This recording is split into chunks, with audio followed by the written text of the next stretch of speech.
Salut à tous, c'est Hugo Mouton. On se retrouve aujourd'hui pour une nouvelle vidéo, l'avant-dernière vidéo des présentations des voitures d'avancée.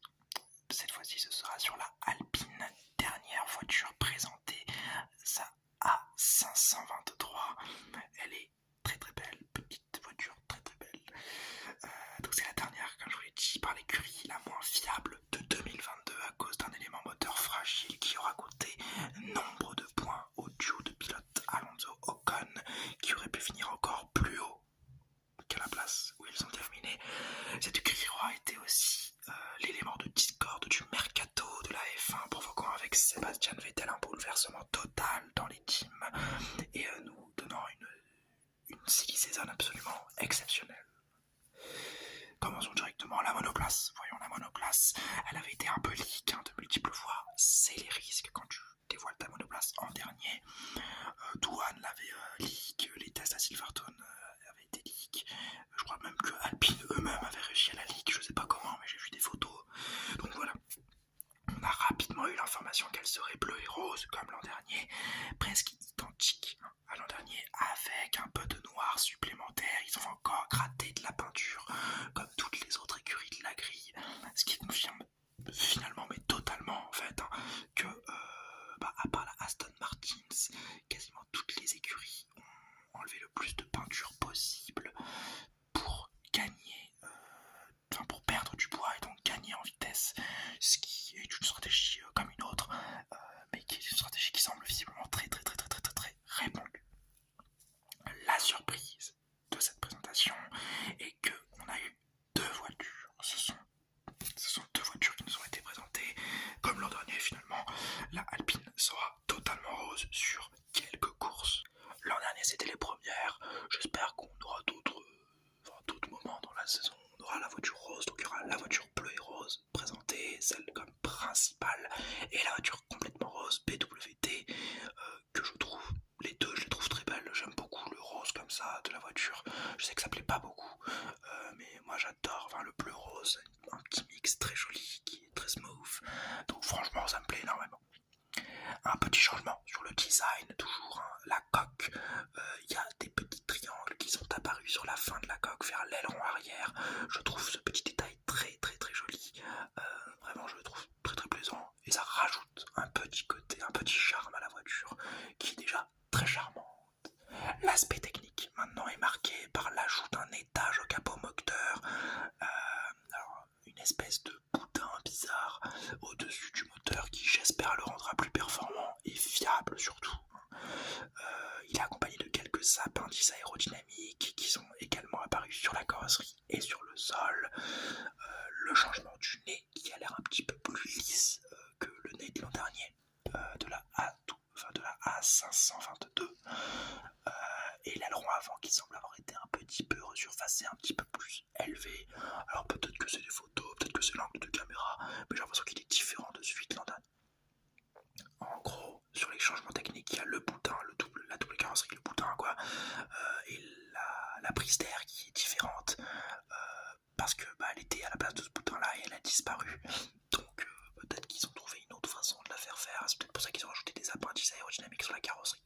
Nous verrons cela. Le duo de pilotes maintenant est l'un des l'un des duos les plus attractifs de la saison, du paddock. 100% français, 100% talentueux, 100% prometteur, mais peut-être aussi 100% conflictuel. Leur histoire s'étant déjà mal terminée par le passé. Ocon et Gasly, on connaît un petit peu l'histoire quand on s'intéresse à la Formule 1.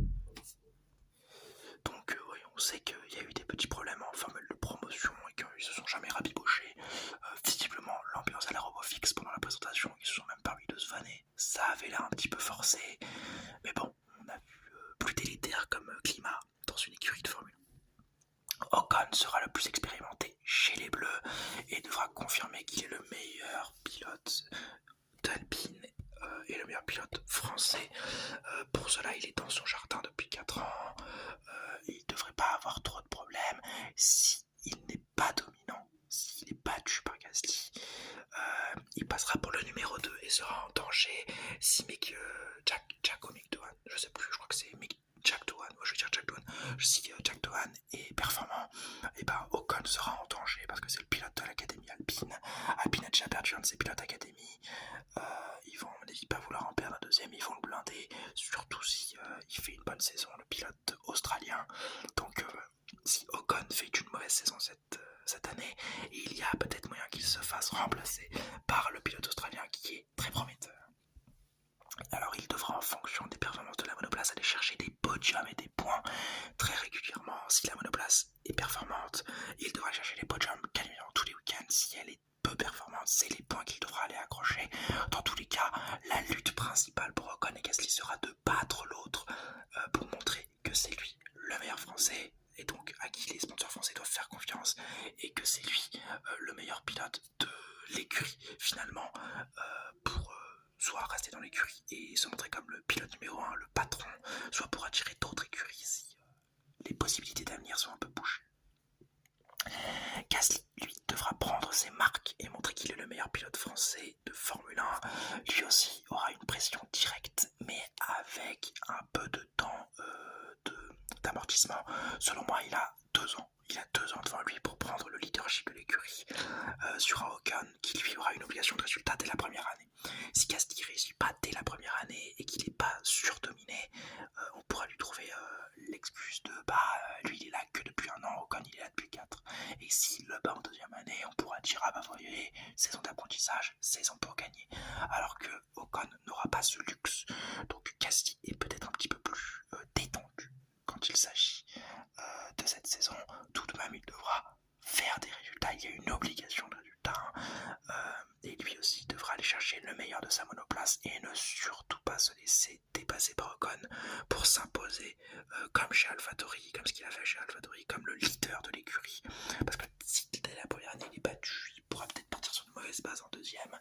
Donc voilà, il y a toute une dynamique de confiance à prendre.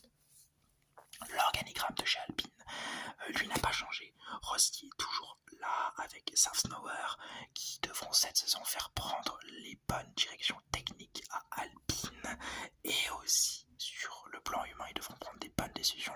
Comme je l'ai dit, Ocon Gasly, ça peut péter à tout moment.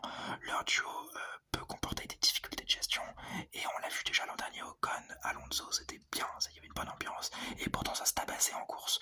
Donc il va falloir resserrer les vis et l'écurie devra continuer sur sa bonne voie de l'an dernier, bien sûr, pour conserver cette P4 en s'approchant des Mercedes et des 2 teams, premier et deuxième, Red Bull Ferrari. Et ce, grâce à un bon développement, mais cela passera obligatoirement par des bonnes décisions techniques. Ça, ils l'ont réussi à le faire l'an dernier. Et maintenant, des bonnes décisions humaines au sein de l'écurie. Trouver les meilleurs ingénieurs, mettre les personnes au bon poste et surtout canaliser les 2 pilotes qui sont des électrons libres en plus d'être des talents purs. Mon avis sur tout ça, pour moi, Alpine va réussir cette saison et ses objectifs, si le moteur est réellement bien fiabilisé, les objectifs seront atteints si le moteur est stabilisé. S'il ne l'est pas, ça va encore être une catastrophe comme l'an dernier. Catastrophe toute maîtrisée bien évidemment, puisque 4ème au championnat, c'est loin d'être une catastrophe pour l'écurie française, mais ils auraient pu prétendre à mieux. Le duo est hyper prometteur. Je pense que je mets un peu de chauvinisme, hein, mais en même temps, à quoi bon vivre si on n'est pas un minimum chauvin. Et s'ils mettent du genre chacun l'un et l'autre, ça devrait tenir. L'an dernier, ils ont semblé prendre une bonne direction technique et devront continuer dessus. En tout cas, je leur fais tout à fait confiance et je suis derrière eux. Et bien voilà, j'espère que cette vidéo vous aura plu. C'est déjà la fin. Si c'est le cas, les petits likes, les petits commentaires, les petits abonnements, j'espère vous avoir détendu. Excusez-moi pour le retard de cette vidéo qui va sûrement sortir vers 23h au moment où je vous la tourne. Il est 21h45.